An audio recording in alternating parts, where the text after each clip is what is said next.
बिना पैसे वाली दुनिया पार्ट 2। दोस्तों, हमने इस कहानी के पहले पार्ट में देखा था कि डॉक्टर रोहन एक सनेहलोक नामक ग्रह की अनोखी दुनिया में पहुंच जाते हैं। इस दुनिया में पैसा नाम की कोई चीज नहीं होती, फिर भी लोग बहुत खुशहाल और विकसित होते हैं।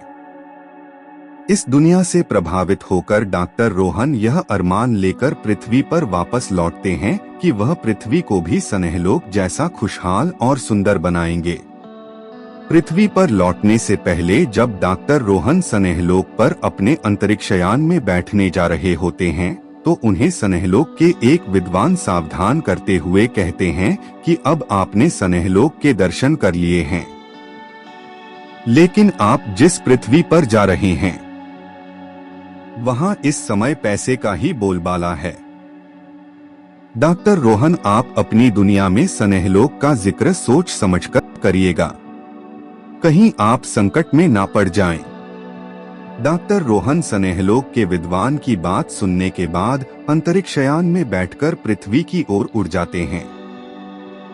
डॉक्टर रोहन पृथ्वी पर पहुंचकर जैसे ही अपने अंतरिक्षयान से उतरते हैं वैसे ही कई मीडिया वाले उनको घेर लेते हैं और अंतरिक्ष यात्रा पर सवाल पूछने लगते हैं।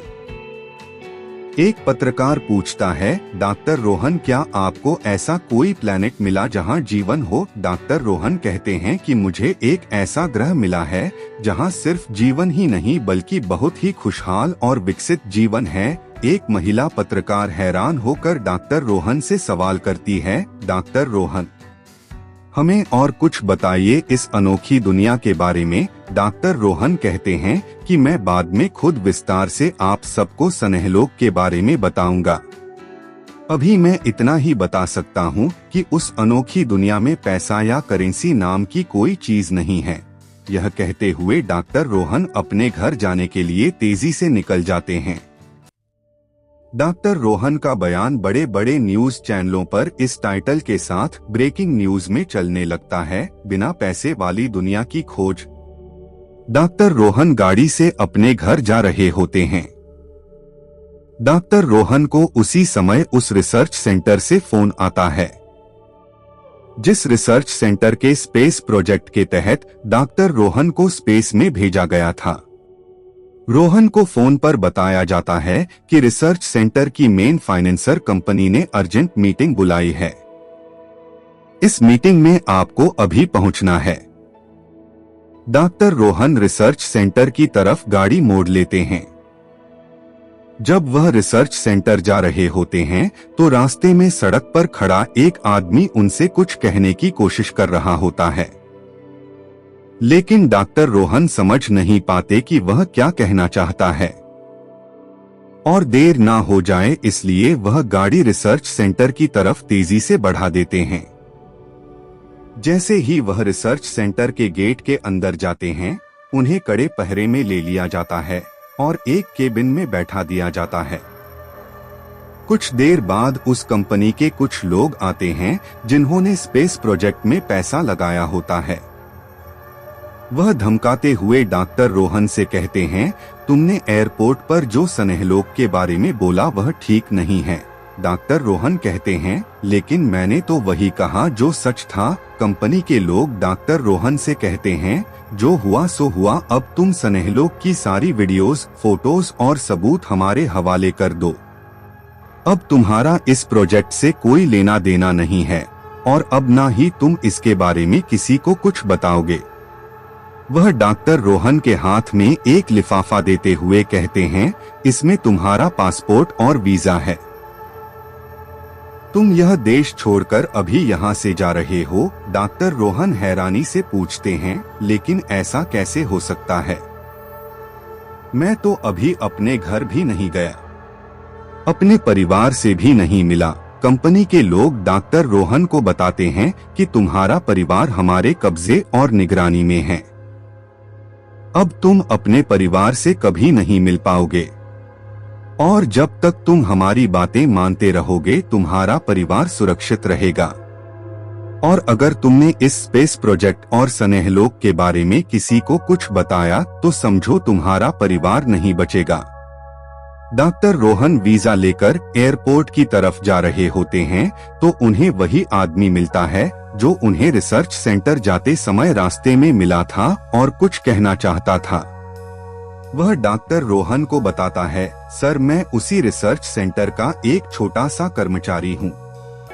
मैं आपको रास्ते में रोककर यही बताना चाहता था कि रिसर्च सेंटर के मालिक और इस देश के कुछ बड़े लोग आपके खिलाफ कोई साजिश रच रहे हैं। वह कर्मचारी बताता है कि डॉक्टर रोहन ने अंतरिक्षयान से उतरते ही स्नेहलोक के बारे में जो बताया था वह उसने भी न्यूज में देख लिया था। वह कहता है कि मेरा इस दुनिया में कोई नहीं है और इसका कारण भी पैसा ही है। पैसे के अभाव में मेरा परिवार हमेशा के लिए मुझसे बिछड़ गया। जब मैंने आपका यह बयान न्यूज में सुना कि स्नेहलोक में लोग बिना पैसे के खुशहाल और बेहतर जिंदगी जीते हैं तो मैंने भी मन ही मन यह सोच लिया कि कुछ भी हो जाए मैं भी अपनी इस दुनिया को स्नेहलोक जैसा बनाने की कोशिश करूंगा। डॉक्टर रोहन कहते हैं, स्नेहलोक से लौटा तो मैं भी यही अरमान लेकर था, लेकिन वही हुआ जो स्नेहलोक के विद्वानों ने कहा था। मैं यहाँ आते ही इतने बड़े संकट में फंस गया। मैं इस बात को नहीं समझ पाया कि पृथ्वी को स्नेहलोक जैसा खुशहाल और सुंदर बनाने का मेरा सपना मेरे परिवार की जान खतरे में डाल देगा और इतनी बड़ी मुसीबत ले आएगा। डॉक्टर रोहन उस आदमी से उसका नाम पूछते हैं। वह अपना नाम विजय बताता है और कहता है कि डॉक्टर रोहन मैं आपके साथ हूँ। डॉक्टर रोहन कहते हैं, ठीक है, जब मुझे तुम्हारी मदद लेनी होगी तो मैं तुम्हें बताऊंगा। डॉक्टर रोहन इस देश से एक दूसरे देश में चले जाते हैं। डॉक्टर रोहन जानते थे कि अगर उन्होंने स्नेहालोक के बारे में लोगों को खुलकर बताना शुरू कर दिया तो इस पैसे वाली दुनिया के पैसे वाले बड़े लोग उनकी जान के दुश्मन हो जाएंगे और उनके परिवार को भी खतरा हो सकता है। इसलिए उन्होंने गुप्त रूप से लोगों को स्नेहलोक के बारे में बताना शुरू किया। उन्होंने लोगों को समझना शुरू किया कि जब हम अपनी पृथ्वी को ऐसी जगह बना लेंगे जहां पैसा ना हो तभी यह दुनिया बेहतरीन और खूबसूरत बन सकती है। बिना पैसे वाली दुनिया ही खुशहाल और विकसित हो सकती है। लेकिन पैसे वाले अमीर लोगों की बात तो दूर, आम जनता जो इस पैसे वाली दुनिया में बहुत परेशान और बदहाल थी, वही उल्टा डॉक्टर रोहन को समझाने लग गई और उनकी बात को मानने से इनकार करने लगी। लोग डॉक्टर रोहन को समझाते हुए बोले, अमीर गरीब तो हजारों सालों से चले आ रहे हैं, भला ये कैसे खत्म हो सकते हैं। कोई बोला कि गरीब नहीं होंगे तो फिर मेहनत कौन करेगा, सब अमीर हो जाएंगे तो काम कौन करेगा।